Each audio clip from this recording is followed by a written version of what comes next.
Good afternoon, everybody. So my name is Irma Passeri, and I'm a painting conservator at the Yale University Art Gallery.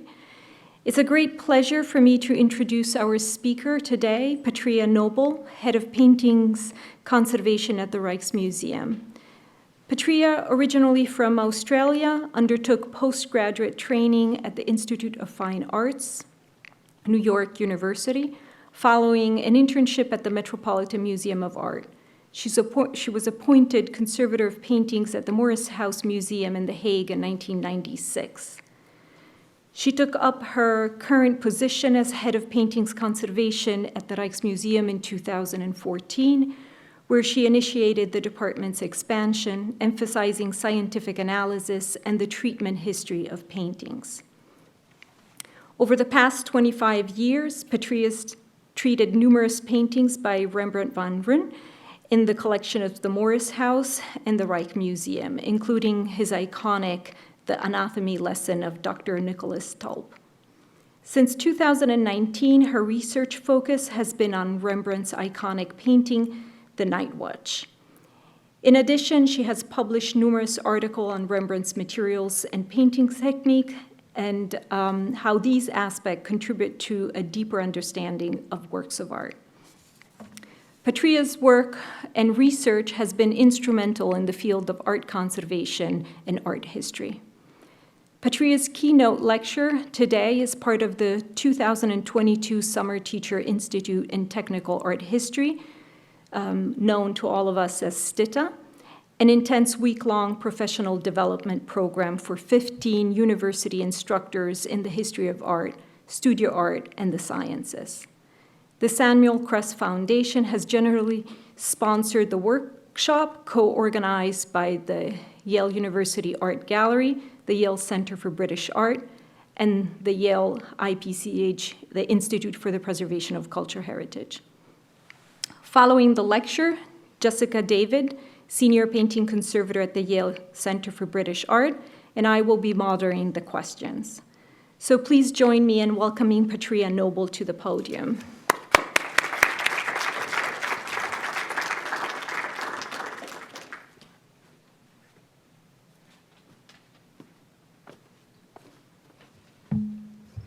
So good afternoon, everyone, and thank you, Irma, for the very nice introduction. It's a pleasure to be here. So starting in the summer of 2019, Rembrandt's famous painting, The Night Watch, was investigated in the galleries in the Rijksmuseum as part of a project called Operation Night Watch, which is the biggest research project that the painting has ever undergone. The 1642 group portrait of the officers and other members of the civic guard, known as the Night Watch, is Rembrandt's largest extant painting and also his most ambitious painting. The Night Watch belongs to the city of Amsterdam and has been the highlight of the Rijksmuseum collection since 1808. The architect of the Rijksmuseum building, Per Cuypers, even created a dedicated gallery of honor for the Night Watch, and the painting is admired there by more than 2 million people annually.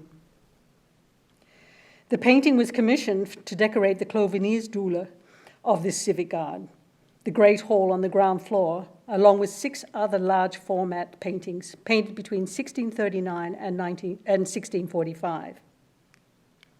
And in this digital impression we see here on the right, the painting is on the long wall facing the windows. As part of Operation Night Watch, the painting was investigated between 2019 and 2021 by a team of scientists, conservators, and curators, along with many other museum professionals, photographers, educators, communicators from other departments.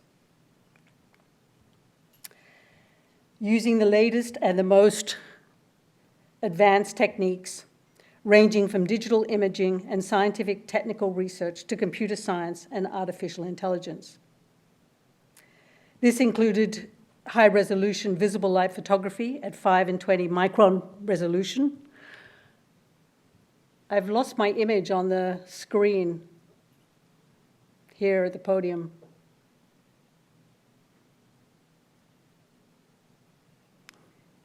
But I'll just go on and look at the images on the large screen. So like I said, this included high-resolution visible light photography at 5 and 20 micron resolution and macro X-ray fluorescence scanning, for which 56 separate scans were made to capture the entire surface of the painting, which took place over the course of several months.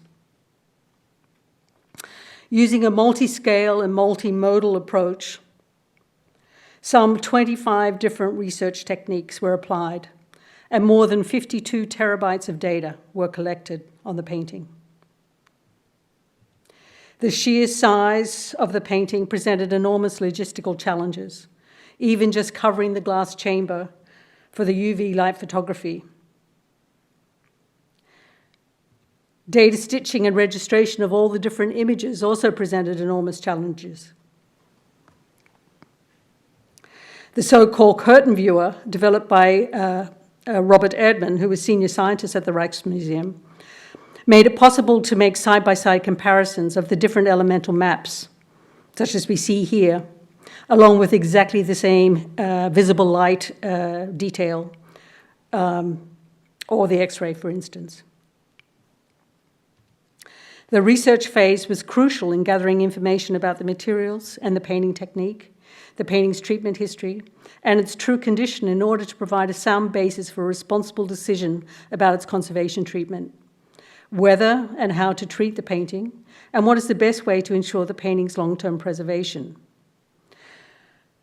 Part of the motivation, right from the start of the project, was the concern about a greyish haze that had developed in many dark areas of the painting.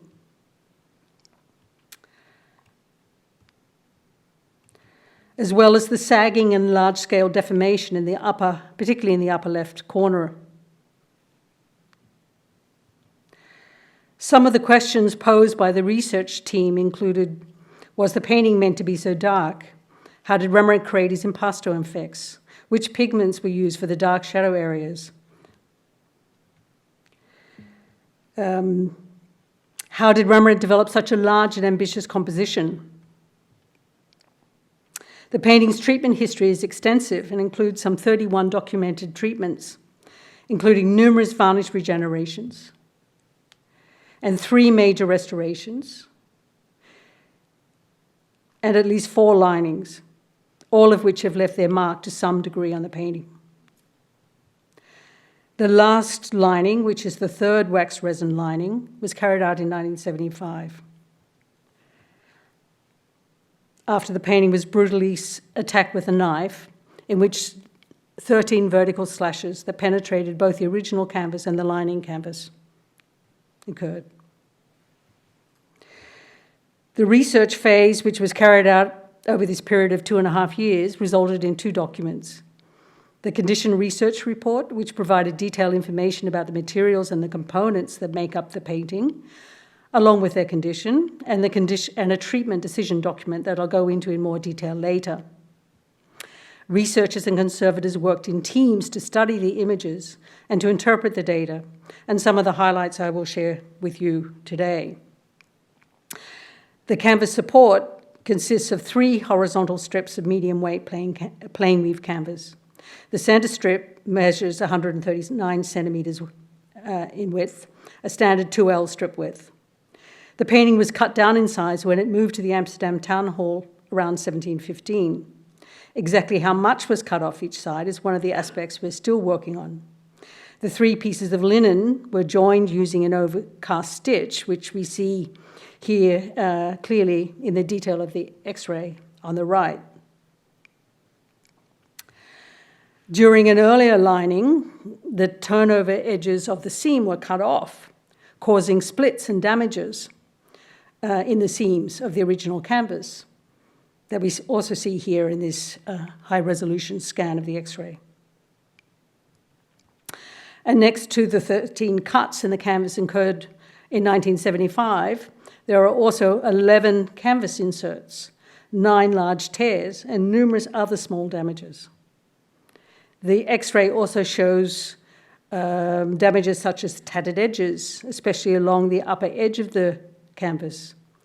The corners have also been repaired with extra pieces of canvas, like we see at the top right image. In the image at the upper left, the canvas fragments are slightly misplaced. And in the image at the lower right, we see a detail from the bottom edge with 2 inserts.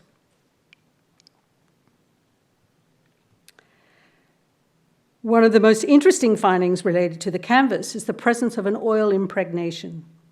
And these are the sweeping white lines that we see here in this macro XRF lead map. They are also visible in the X-ray and are associated with a leaded oil that we believe was applied to the front of the canvas instead of a glue-size layer. In none of the samples from the painting is there any evidence of a size layer.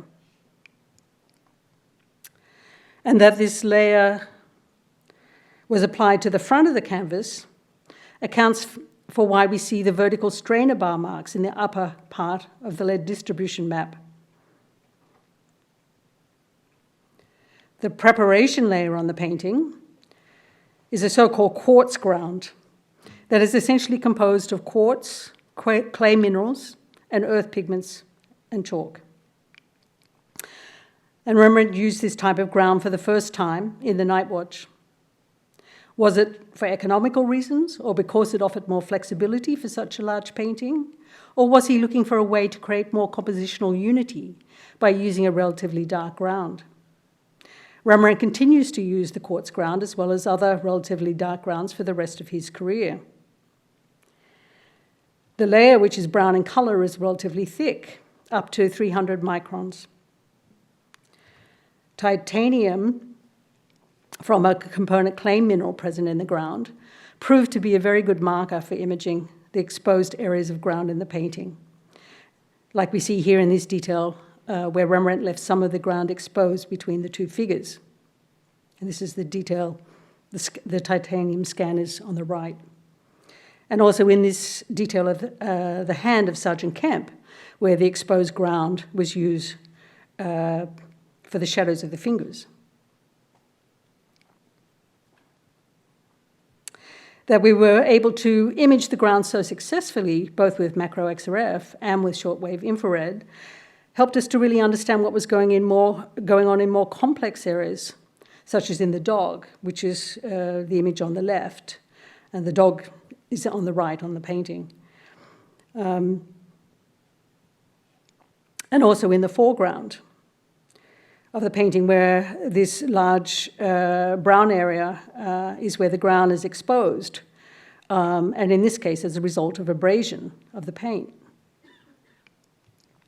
On top of the ground, Rembrandt laid in the composition with a painted sketch. And typically in Rembrandt paintings, we find a black and or a brown sketch.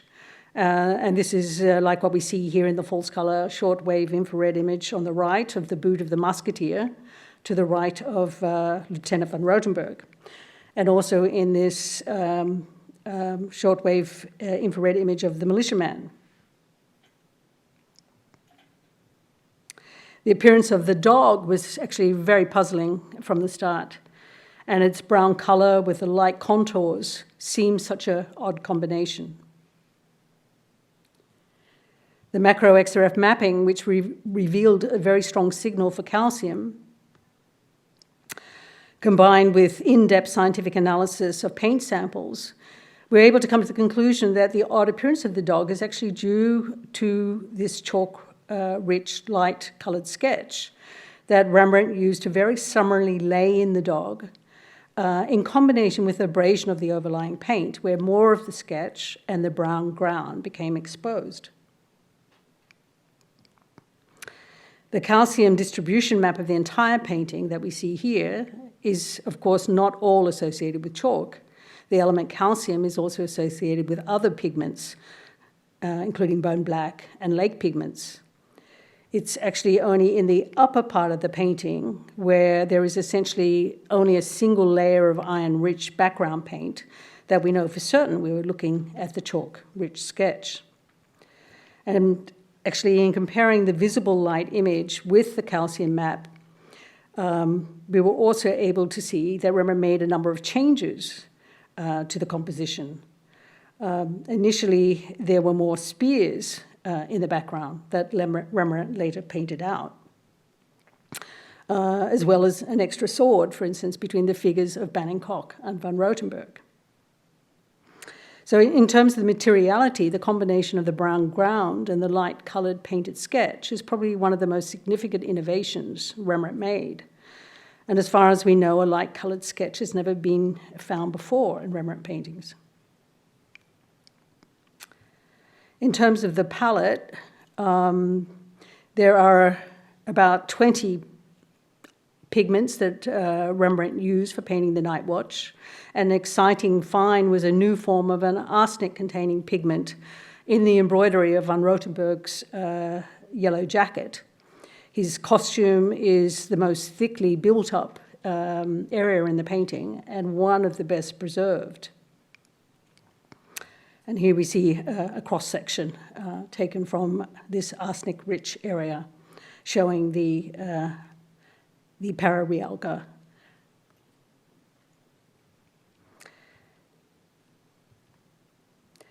Macro XRF could also map the blue pigments, azurite and smalt in the painting, one being copper-containing and the other cobalt-containing. Reflectance imaging spectroscopy identified the copper-containing pigment as azurite based on the presence of its characteristic hydroxyl feature. And this is where it is important to be aware of the limitations and also the strengths of each of these techniques.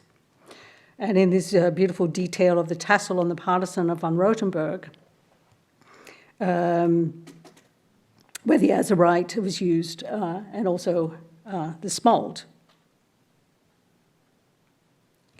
The blue pigment smalt is a cobalt-containing glass that we often encounter in Rembrandt's paintings, and more often than not, it is very degraded. And that is also the case in the Night Watch. And in this detail from the ammunition boy at the far left of the painting, we see that the socks that show up very strongly in the cobalt XRF map appear very brown in the visible light image. Just how brown or how blue these passages were intended to be is something we're still looking at. Mapping the red lakes in the painting was also extremely successful. And here, for instance, in the sash of Banninck, the vermilion and the red cochineal lake are in good condition.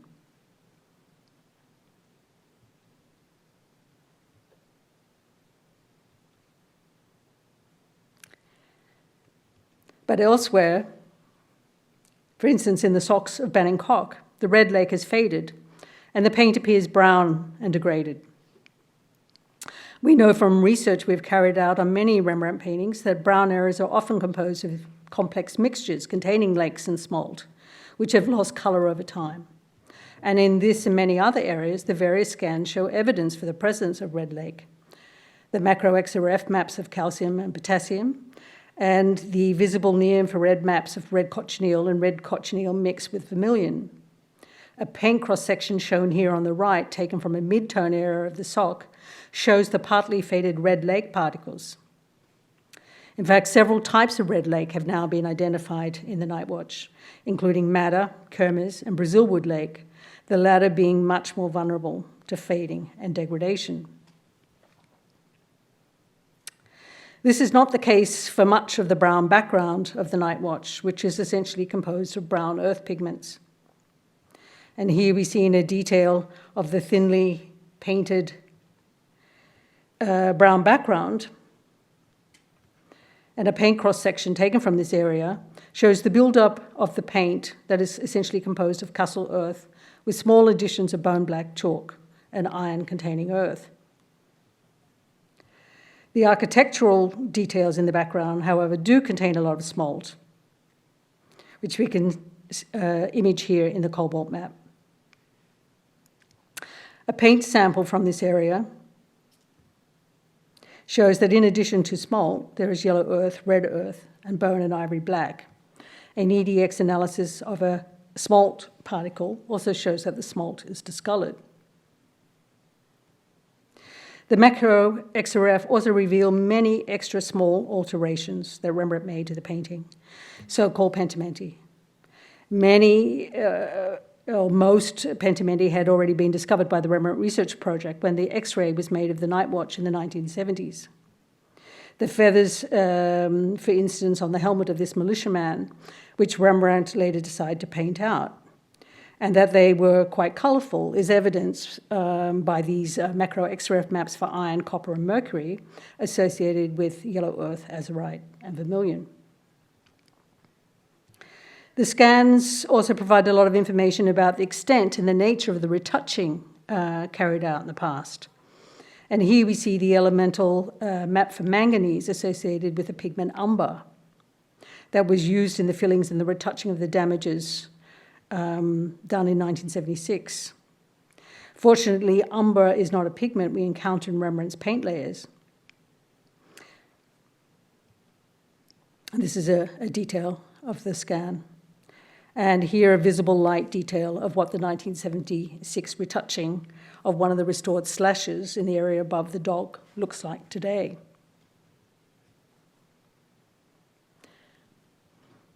And I now want to return to the second document I mentioned, the treatment decision document. From the start of the project, it was important to establish a clear decision-making process with regard to the treatment of the painting. Given the enormous scale of the project, the complexity involved in treating a large format painting in the galleries, the large number of stakeholders and sponsors with different expectations, including the fact that the painting does not belong to the Rijksmuseum but to the city of Amsterdam. So to assist in the process, the following decision criteria were determined as being the most important for the painting: long-term stability, visual appearance, meaning and authenticity, and historicity. Other factors, visibility of the painting to museum visitors, duration of the treatment, budget and public engagement, outreach, also influence the process. Various decision-making tools, decision tree models, and flowcharts were used to explore the pros and cons and the numerous steps and small decisions that are part of each treatment option. So after careful deliberation, 3 treatment options were considered viable. A long-term monitoring protocol based on the image and data gathered during the research phase, a second option consisting of long-term monitoring as well as structural treatment, and a third option that included the first 2 options as well as varnish removal and restoration, which sought to address the preventative, structural and aesthetic aspects. Option A was dismissed quite soon in the process. Further distinction was made between treatment that was considered urgent, the structural treatment, and treatment that was considered desirable in the future. The possibility of a phased stepwise approach was also evaluated. We also provided information to the advisory team and to the steering committee about lessons learned from other large-scale conservation projects that took place in museum galleries around the world. After consultation with the advisory committee, the decision to start the structural treatment was taken in September of 2021. So once the decision was taken, preparations for the structural treatment got underway to investigate the adhesion between the lining canvas and the original canvas. An optical research technique called chirography, developed by a team of researchers from the Technical University in Delft, was carried out. And for this, selected areas were investigated, the area with the slashes in the costume of Banninck, as well as areas considered to be healthy. Unfortunately, results suggested that the lining is sound and well attached, and that the repairs that were carried out in 1975 are still stable. Micro-textile testing of the fibres of the lining canvas was also carried out with the Technical University of Eindhoven, and the aging of the wax resin adhesives was also investigated. The causes of the deformation in the canvas were investigated, like I said, with the Technical University of Eindhoven. This false colour height map taken in 2019 during the research phase clearly shows the deformations. The red areas are actually closer to the viewer and the blue areas further back. And it was also clear to see that the deformations along the left and the right edges were associated with the points of attachment.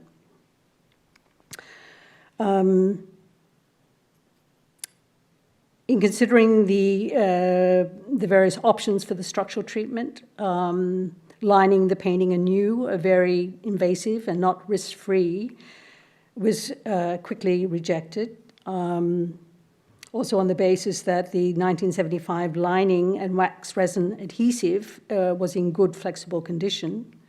Therefore, restretching the painting gently, and in this case, replacing the wooden stretcher, seemed to really be the best option. In fact, we had good experience with retensioning using a spring system developed by the conservator Antonio Icarino Edelson in Rome for tensioning, especially for large format paintings. And actually in 2012, two large wax resin-lined paintings in the Rijksmuseum collection were treated together with Antonio Icarino Edelson. And these treatments were done almost 10 years ago, and the tension in these paintings remains very good. Much attention was given to the design of the new aluminium strainer, which had a double outer profile in order to be light but also rigid.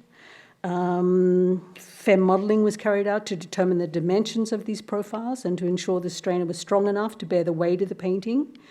Non-structural detachable crossbars were incorporated into the design in order to attach backing boards. The configuration of the springs, shown in this detail at the right, with the springs on the front of the strainer and easily accessible for adjustment and monitoring, was also incorporated. And it was important for the strainer to be as narrow as possible, as the new frame that the painting will receive had to cover all this hardware.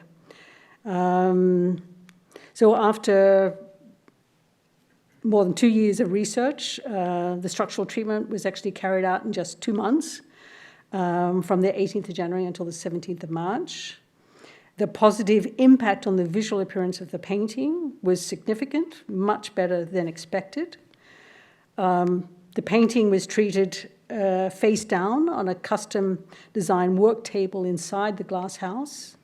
Some 514 tacks that were used to attach the painting to the wooden stretcher were removed to release the canvas from the stretcher. And once the canvas was released, the painting just relaxed over the course of a few days. In fact, there was no additional heat or really weight needed in order for the painting to relax. However, the tacking edges, this is what we see here in this detail, this was the excess tacking edge from the lining, from the 1975 lining, were actually quite deformed and stiff.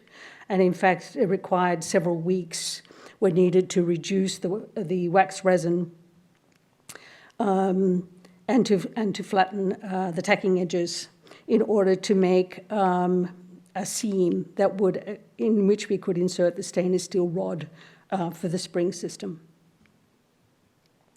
So here we see a detail of the spring system of that casing that was made in the right image, and the springs on the front of the strainer. The treatment was completed on the 17th of March, and like I said, the appearance of the painting is significantly improved as a result of it. Currently, the treatment options are being reevaluated as to whether to continue with a varnish removal. I think the conservators are tending towards delaying the cleaning cycle a bit longer, as the painting appears to be in much better, its appearance is much better than anticipated. And certainly while varnish removal would improve the visual appearance of the painting, the cleaning of a cracked and damaged surface that has undergone excessive cleaning in the past is never straightforward. Detailed cleaning tests have been carried out. Here we see, give you a better impression of the surface of the painting. We see a detail here, saturated on the left and not saturated on the right, to give you a sense of the degree of cracking and actually the grayness of the varnish. During the research phase, detailed cleaning tests were carried out. And this is a cross-section that was actually taken, which actually shows that underneath the modern varnishes are remains of a calcium oxalate-rich varnish residues that are on the painting, and it's actually these calcium oxalate-rich varnish residues that actually contribute to the grey appearance of the painting. It's not necessarily the yellowness of the varnish. And here we see a detail taken after the removal of the upper varnishes, just showing you the impact of that, of those varnish, old varnish remains on the surface. That's in the image at the right. In terms of next step, we will be continuing with the research. The feasibility of removing these older varnish residues and the calcium and lead-rich crusts using a gel system is going to be explored starting in September. We will also be optimizing the use of Avalon and solvent and carrying out tests in order to optimize solvent penetration, exposure time, and clearance issues associated with the use of a gel for removing the old varnish remains and the salt crusts. So in conclusion, in terms of research results, I think, like I mentioned, I think the discovery of the light chalk-rich painted sketch is certainly one of the most significant findings.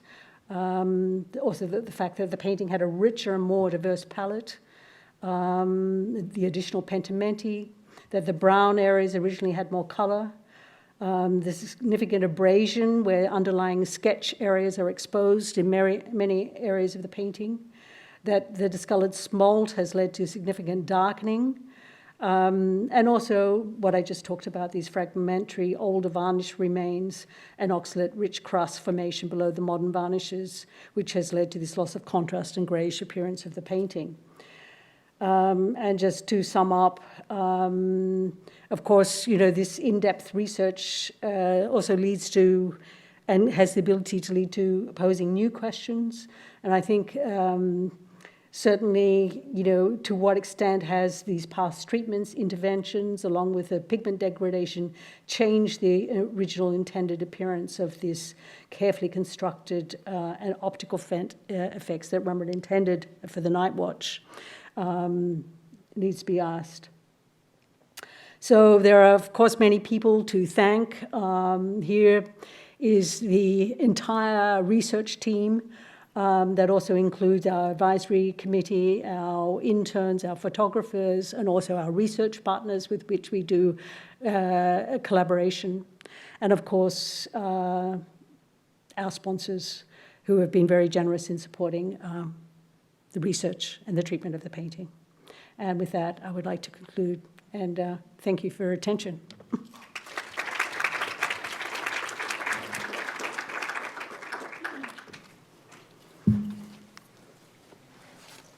Thank you, Petria, for this wonderful talk.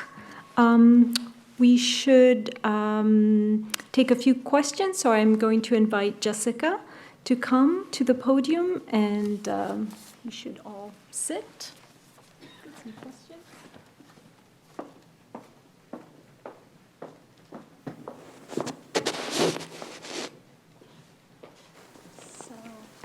Wonderful. To start with, does the audience have any pressing questions they'd like to kick off with? Great. Yeah, any. Thank you. Hi, thank you for this talk. If I recall, on one of the slides when you were talking about the factors going into your decision-making, one of them was public engagement. And this seems as if this was such an incredibly public project. And I would just love to hear more about how concerns related to public engagement figures into the decision-making processes about treatment. Thank you for your question. Of course, you know, the public is a very important stakeholder in the whole project. You know, the treatment is being carried out in the galleries. Is the mic working? Yes. Yeah. You know, right from the beginning, it was very important to engage our education department and also our whole communication team, and to come up with a strategy and a plan for the whole project. And I don't know whether you have the opportunity to look at our website, but there are regular updates on our website, and that's carried out by our social media team. So, and of course, we supply the information, but there's a whole, like I said, the project is really museum broad. I mean, it involves almost every single department in the museum. And I think in a way, I mean, this is our most iconic painting, but I think the museum thought of it as to kind of create a blueprint for, you know, perhaps how treatment should be carried out. You know, I think when you have the opportunity, when you have so much financial support for a project, it gives you the opportunity to really rethink, you know, how one normally proceeds. Wonderful. I think we have a question from our Zoom So, participants. can you hear me? So this is kind of following on from, you know, public engagement and access. There's a question about, will this painting ever travel, for example, to the Met or to Yale? Well, it's easy to answer that one, and that is no. No, I don't think. I think, you know, the museum was actually built for the painting. And so essentially, the Night Watch Gallery in the Hall of Honor was actually built for the painting. And there's just these sort of allusions, Gothic allusions to, you know, almost like, you know, a temple or a church-like enclosure. So I don't think the painting would ever travel, not because of its instability, but just because it has to be at home. Any other questions in the audience?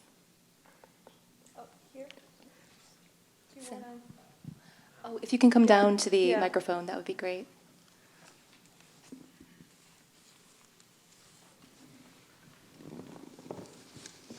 Thank you, that was fascinating. I wondered, an incredible array of techniques that you've thrown at this painting, and is there anything, there must be things, you know, that still you couldn't find or answer? Like, is there something that really stands out for you as like the frustrating thing that all of this can't actually get to? Yeah, the answer is yes. Yeah, of course. I mean, you know, we build on the research that was carried out in the past. You know, the research that was done by the Rembrandt Research Project in the 1970s. I mean, we stand on the shoulders of that fantastic research that was carried out by that team. And at the time, like I said, I think the X-ray of the painting was made in the 1970s.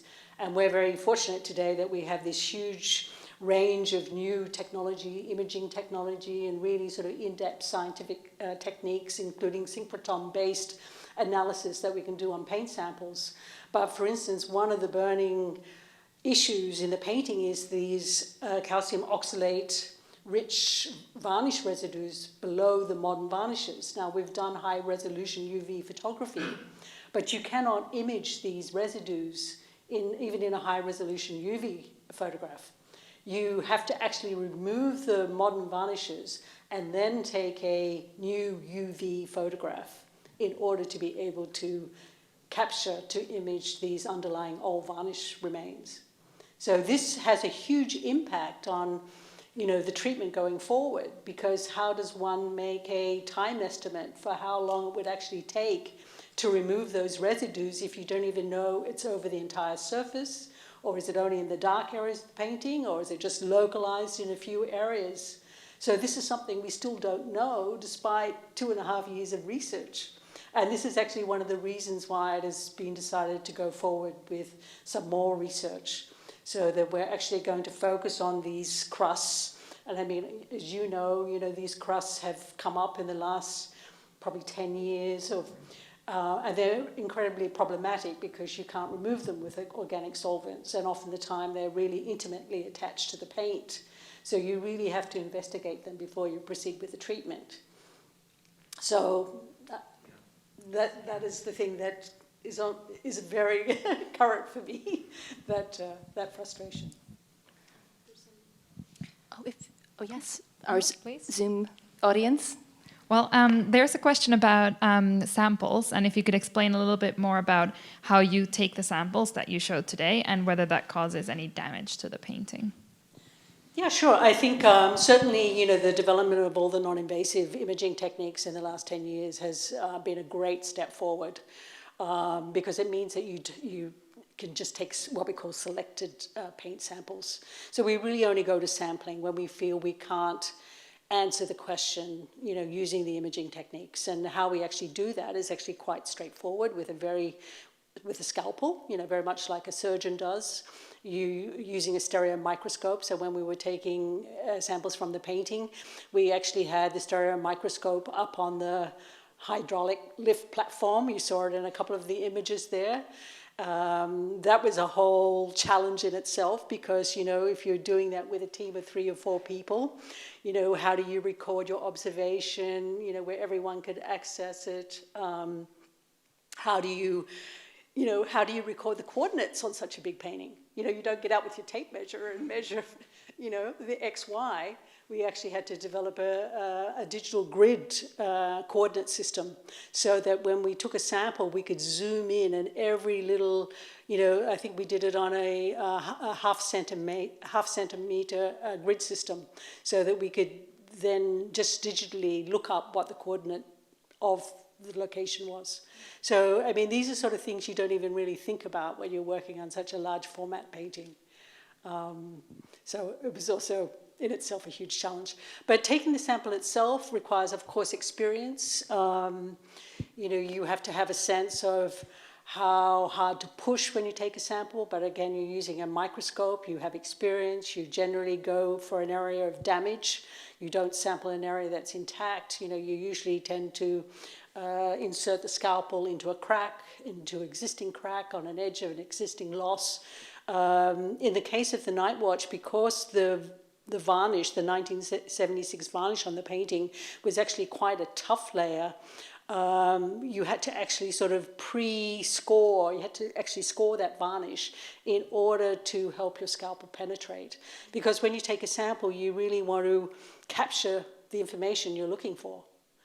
And hopefully also maybe some information, the ground as well. So I think what I often find with students is that they're often too hesitant and they will end up taking too tiny a sample. And so in fact, then the activity becomes, is lost. So it's really a case where you have to build experience. And with each painting, I have a lot of experience taking samples from Rembrandt paintings. And generally they're not difficult to sample. I think the worst type of paintings are ones that are very crumbly. But in those cases, you always tend to sample from an edge or from a big loss. I've probably gone on too long, but... If you can come down to the microphone. Thank you very much for your wonderful talk. I would love to know, just out of my own curiosity, how would one go about relining a painting of this scale? What are the basic steps? Like you mentioned, that was one of the things that was considered in the process, relining the painting, maybe for a 4th time. I think I saw there were 3 previous relinings. How would that be done today in an ideal kind of way? Thank you. Well, I think it's difficult to say that there's an ideal way of lining a painting because, different countries, different collections have a different approach to lining canvases. For instance, in Italy and Spain, the majority of paintings are lined with starch paste or with starch. Whereas in the Netherlands, the majority of our paintings have wax resin linings. Now, that is a method that was developed in the 1850s. In fact, the Night Watch was actually the first wax resin line painting. So that was carried out by Nicholas Hopman in 1851. The next lining was in 1946, right after the war, or 1945, I think.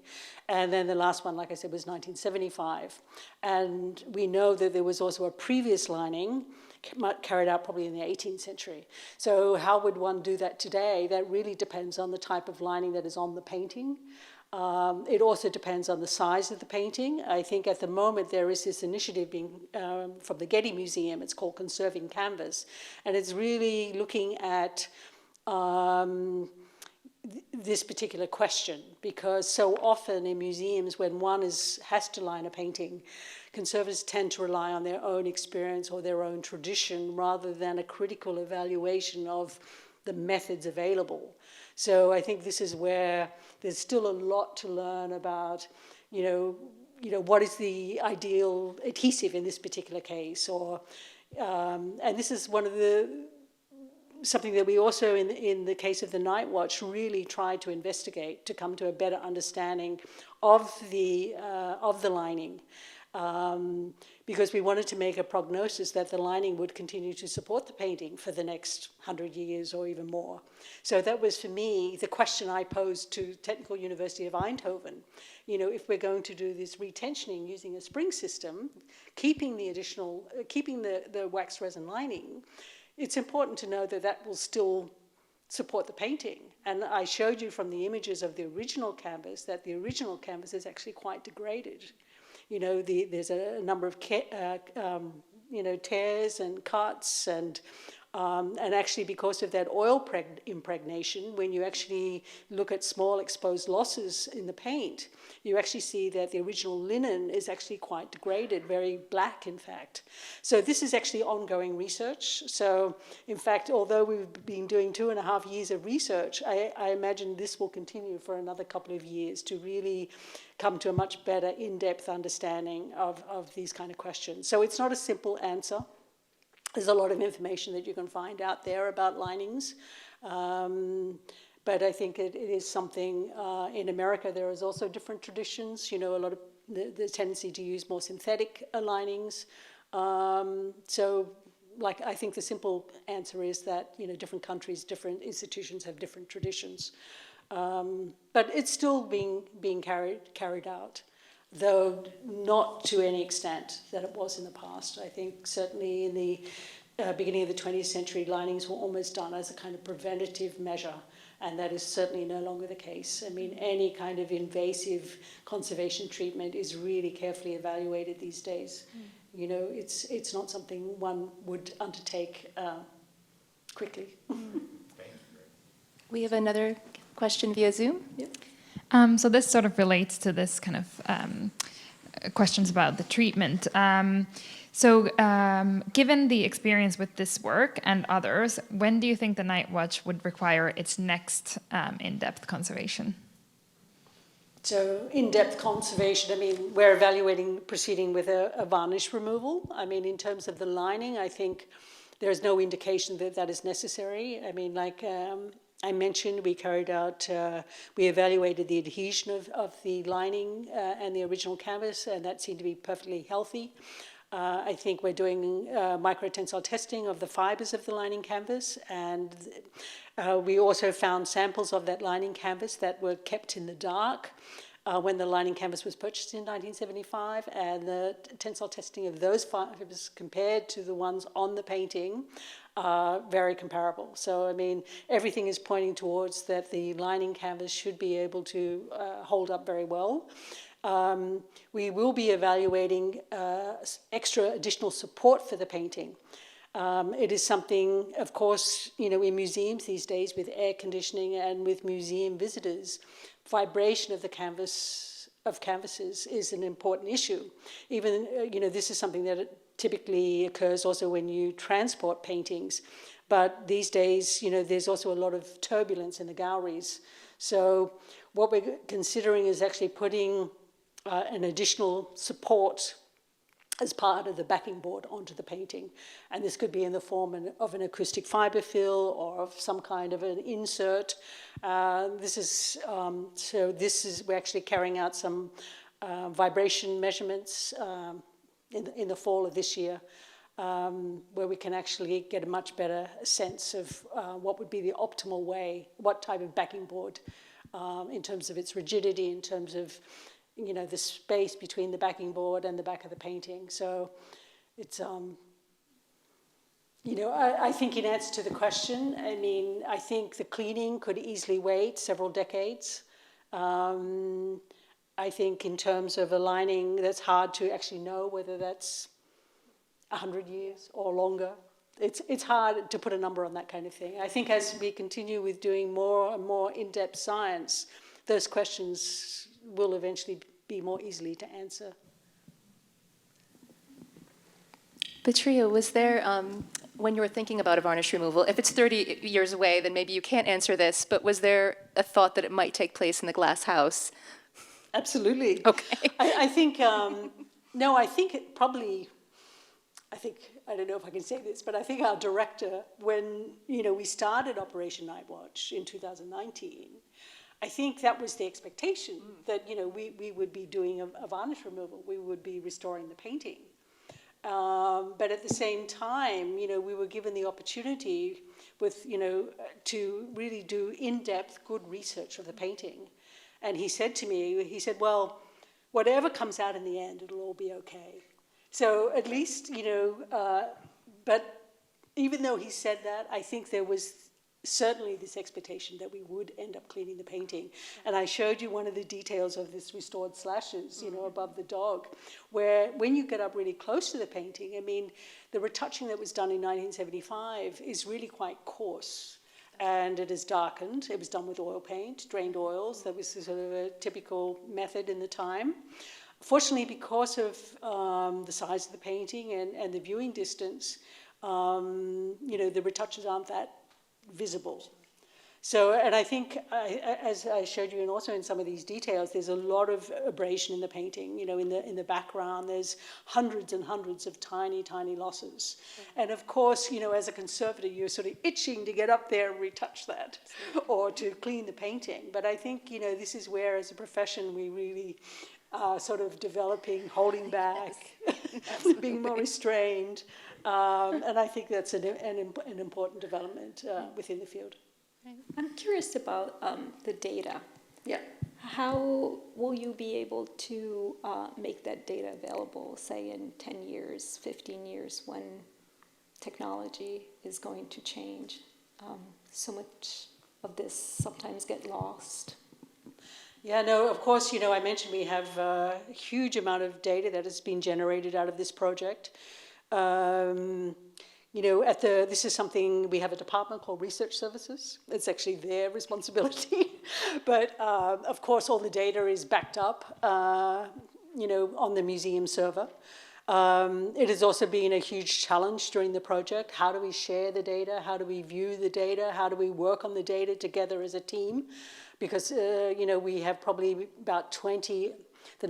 there's a sort of a core team of 20 curators, conservators, and scientists. And so we work in a shared digital environment, through SharePoint, where all the data is in standard folders. Everyone has access to those folders. And that is how we actually sort of share the data on a sort of a, on a regular basis. But I can imagine, at a certain point, we really want to make everything available to the public. More, not just in the way we're doing at the moment through newsletters or through, images, but actually for a more scholarly, community. So I think that is a development that will happen certainly within the next 10 years. I mean, if you look at the kind of, like Arches, what's been developed at the Getty, which is available to a lot of institutions, I imagine that it will be made available. And it is something certainly that our museum, our director supports, but the infrastructure has to be there. So we're still dealing with legacy databases in the Rijksmuseum. I think a lot of museums are in that position. And so I think we're still in a kind of a transition period of how to go forward in terms of that. I think we have another question from Zoom. So this is a technology-related question. There's an attendee that says, I think you mentioned AI. Can you explain what role artificial intelligence played in the project? Right, yeah, I did mention that. And it was related mostly to an aspect that I didn't present here. I did mention, for instance, that all four edges of the painting had been cut down in the past, in the early 18th century. And in the summer of 2020, we had a presentation of the painting in its original format. And for that, our senior imaging scientist, Robert Erdman, used artificial intelligence to actually create prints of digital images of the missing edges.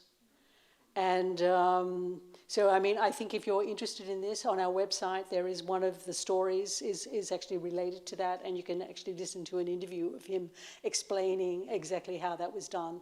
It was a very, it was very well received, essentially the way it was done, because these reconstructions on the left edge, it's approximately 50 centimeters that's missing, top and bottom about 10. Like I said, that was printed onto paper and then attached to, you know, to the back or to the sides of the painting. It wasn't actually on the front of the painting, but from a distance, it visually worked really well. And I think it is something that we would like to, you know, maybe represent again every few years. I think it made such an impression of what it originally. The original size of the painting. Sorry, I can't go into the in-depth details, but I recommend that she looks at our website for that. Petria, I was blown away, and I'm sure the team was as well, at the chalk-rich oil sketch and the revelation that was there but not visible to the Rembrandt research team, for example, because macro X-ray fluorescence technology did not exist for them. And I wonder, is there, based on that sort of discovery, a push to have a new Rembrandt research project? Or is this, I mean, it's a big undertaking, but it's very tempting. Yes, I mean, I think, of course, you know, Ernst van der Wetering passed away last year, very sadly. I think, you know, Rembrandt scholarship has evolved, and I think every art historian these days would agree that certainly material analysis has a role to play in investigation of Rembrandt paintings. So I think, you know, we do a lot of research on Rembrandt paintings. I don't know, I think I kind of see this as there's a sort of a network of Rembrandt scholars out there, you know, that we're in contact with. And when we're investigating certain paintings, you know, there's somebody who is specialized in, you know, provenance history, or there's somebody who is specialized in, you know, related drawings, or somebody who is specialized in, and it's actually this sort of this network of people that is actually, I think, will, you know, replace a sort of the Rembrandt Research Project's idea. I think then, and that provides, I think, a sustainable model where young researchers can also participate in this. And, you know, so I think this is my vision in any way for it. And a little bit of what is already happening, because we get asked to look at a lot of, you know, Rembrandt workshop paintings or Rembrandt paintings. And I think in the past, where it was often just in the blink of, just in the look, a connoisseur could actually tell whether it was a Rembrandt or not. I think these days, you know, it actually requires a little bit more in-depth analysis. We are very team. Yes, wonderful. Oh, there's one question. I'm just curious about the cost over the last 3 years of the research and the treatment. Yeah. I'll, sorry, just repeat the question. It was about the cost of the research and the treatment. Yes, well, actually, you know, we were very lucky. Our budget for I think it was 5 million. And this was, you know, we have a very active development department. And of course, that's a huge amount of money, but it was with that money that we were able to buy this new reflectance imaging spectroscopy setup with two infrared cameras. And I mean, that technique is very complementary to the macro XRF. We were also able to hire a young scientist, Francesca Gabrielli, who was a fellow of John Delaney at the National Gallery in Washington, to work with that technique, and she is now part of our permanent team at the Rijksmuseum. That technology is fantastic for, you know, also for, especially for 17th century paintings, because it is with reflectance imaging spectroscopy that you can identify lakes, and of course that is not a pigment that you can identify with macro X-ray fluorescence.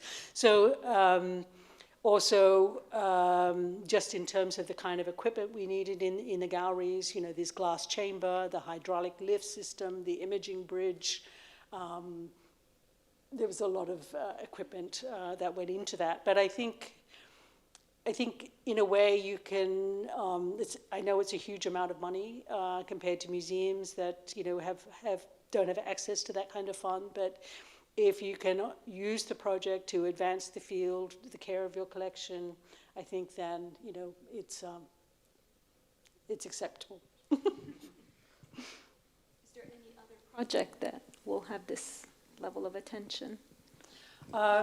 Well, that's also been discussed, because I think a lot of our curators were afraid that we'd be just working on the Night Watch for the next 10 years and that every other painting in the collection wouldn't get any attention, but that is not the case.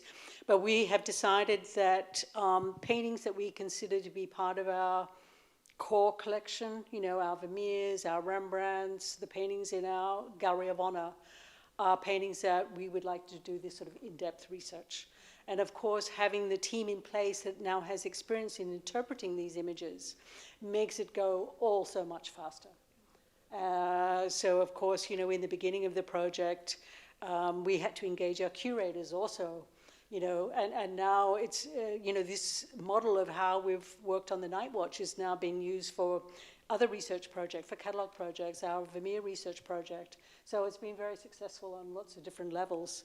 So it's, in answer to the question, you know, we will be investigating many other paintings using these techniques.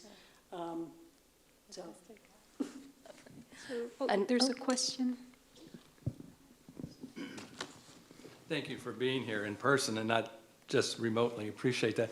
I'm fortunate to have been to your museum, and it's remarkable if you haven't been there, because you look at Night Watch and then look to your left and see the Dutch masters. It's incredible. The question I have, and the people that told us when I was there on the tour, is that it's valued at somewhere around $1 billion.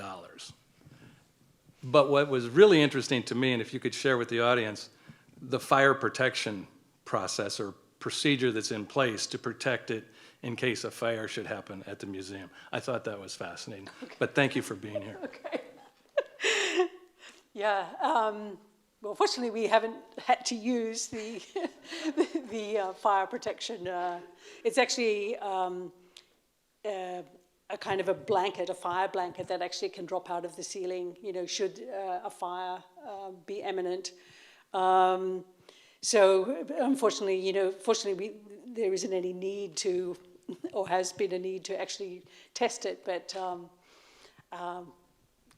this is what I think you're referring to, right? Well, I think they also told us that it was taken under the floor into the wall. Oh, that is actually a slit in the floor. So there's a slit in the floor in front of the Night Watch that actually makes it possible to lower the painting through that slit into the bicycle tunnel. So this was actually part of the design of the Night Watch. So if you visit the museum at the moment, it's actually covered by the floor in the glass chamber. But the problem is, once you get the painting lowered into the bike tunnel, how do you protect the painting? So that wasn't really part of the worked out very well. But I think we have another Zoom question. Yeah, so there's one more question on Zoom, and this is about aging of paint, and whether the paint that we have today is better suited for longevity than paint that was available in Rembrandt's time. Well, actually, I think the answer is rather disappointing. I think the paint in Rembrandt's time has held up very well, despite a lot of the discoloration issues that I talked about. But that relates to the choice of pigments, to the organic pigments and the small pigments. But essentially, paint that was used in the 17th century or the 16th century is essentially, you know, pigment and oil, usually linseed oil. And, you know, a lot of modern paints, of course, have numerous fillers. So, and we all know from, you know, research that has been carried out on Van Gogh paintings or many other paintings that a lot of these fillers in tube paints actually cause other kinds of problems. So, generally, the paint of the 17th century or earlier stands up extremely well. And for instance, I mentioned that the costume of Van Ruytenburch, which is one of the best preserved areas in the painting, primarily because, you know, there you just have lead white, lead tin yellow, earth pigments, pigments that are relatively stable in oil paint. So there are a lot of well-preserved areas. So I think, in a short answer, that I think answers the question. Sure. If there aren't any other questions from the audience? There's no other? So I think thank you, everyone, for coming. Thank you, Petria. It has been a pleasure to have you.